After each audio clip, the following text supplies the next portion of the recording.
कति जतिसम्म कमाउन सकिन्छ होला त नेपालमा बसेर? यो नसोधे अरे पैसा सैसाको बारेमा नसोधे हैन, लगभग 1 लाख जति आम्दानी हुन्छ होला नि किन नहुन। 1 महिनामा हामीले एप्रोक्सिमेटली $1000 सम्मको एक्सपेक्ट गर्न सक्छौं। त्यो लगभग 1.5 लाख। कहिलेकाहीँ 1 महिनामा 10 लाख पनि कमाउन सक्छ। कुनै समयमा उसले अब विदेश सही हुन्छ कि नेपाल सही हुन्छ, नेपालमै बसेर केही व्यवसाय गर्नु ठिक हुन्छ कि विदेशमा गएर के गर्न सकिन्छ भनेर आजको भिडियोमा कुन व्यवसायले कति, कुन जबमा कति इन्कम हुन्छ भनेर हामीले चाहिँ आज हजुरहरूलाई हाम्रो भिडियोमा देखाउने छौं। आउनुस् जाउँ। युट्युबको लागि यस्तो भिडियो बनाउँदैछौँ, नेपालमा बसेर चाहिँ के गर्न सकिन्छ कि अथवा विदेश जान चाहिँ उत्तम हुन्छ भनेर।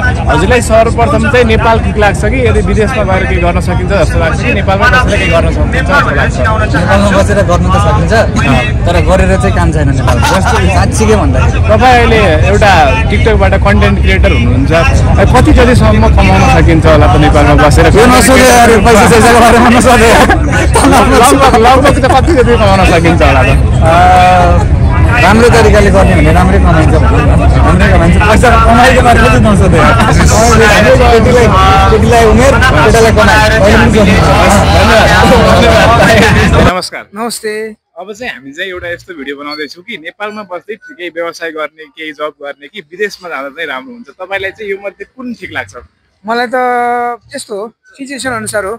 देशमै के गर्न सकिन्छ भने देशमै गर्नु पर्यो। देशमा गर्ने कन्डिसन सकिएन भने चाहिँ सकभर देशमा अन्तिमसम्म प्रयास गर्ने। यदि सकिएन भने चाहिँ बाहिर गएर फेरि देशमै आउनुपर्छ जस्तो लाग्छ। सामाजिक अभियन्ता अब होइन, अब सानो व्यवसाय पनि छ। लगभग यो चलेको अहिले चाहिँ काठमाडौँमा सबैभन्दा बढी चिया पिउने ठाउँ भन्दा चाहिँ यसलाई हेर्न सकिन्छ।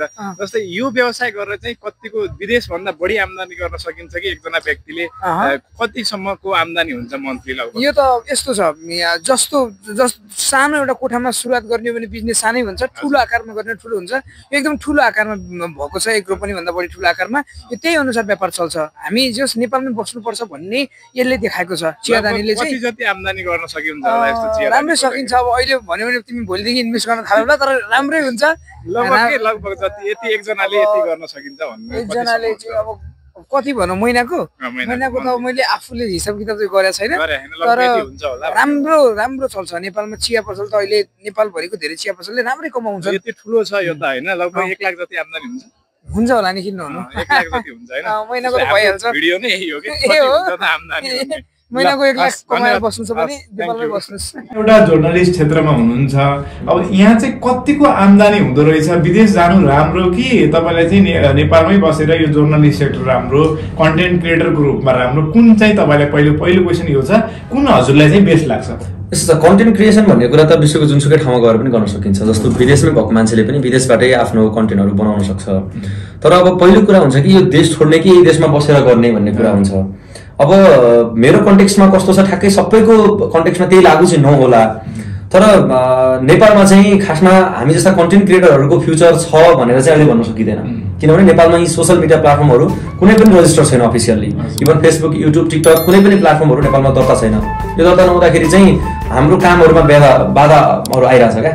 जस्तो हामीले पेआउटहरू बाहिरको, पेमेन्ट मेथडहरू बाहिरको युज गर्न परिरहेछ। त्यसले गर्दाखेरि चाहिँ कुन दिन चाहिँ सोसल मिडियाले हामीलाई निराश बनाउँछ भन्ने हुन्छ। गर्नेहरूले गरिरहेछन्, अब त्यही हो। अनि कति चाहिँ कमाइ हुन्छ लगभग मन्थली रूपमा, औसतको रूपमा भन्नुपर्दा कति चाहिँ कमाइ हुन्छ होला योबाट? इन्कम चाहिँ कति हुन्छ? अब त्यो मान्छे हेरेर हुन्छ र उसले बनाउने कन्टेन्ट हेरेर हुन्छ। अब हाम्रो नेपालमै राम्रै गरिरहेका युट्युबरहरूको कमाइ, अझ सोसियल मिडियामा सबैतिर कन्टेन्ट क्रिएट गर्नेहरूको अझ राम्रो पनि छ। मेरोभन्दा धेरै राम्रो भएकोहरू पनि हुनुहुन्छ, मेरो जतिको नभएको त्यतिकै गर्न खोज्नेहरू पनि हुनुहुन्छ। पौरमा खाना बस्नलाई चाहिँ पुग्छ जस्तो भनौँ न। पैसाको यति पैसा ठ्याक्कै गरेर भन्दाखेरि कति हुन्छ?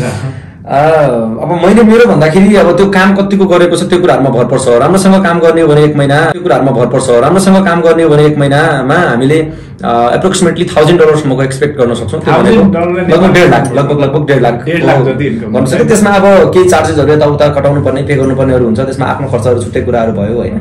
तर यही देशमा बसेर यदि राम्रोसँग काम गर्ने हो भने $1000 भनेको 1.5 लाखको आसपासमा चाहिँ एउटा अपेक्षा राखेर काम गर्न सकिन्छ भन्ने हो। हजुरको मत विदेश कि नेपाल? आफ्नै देश, स्वदेश कि विदेश?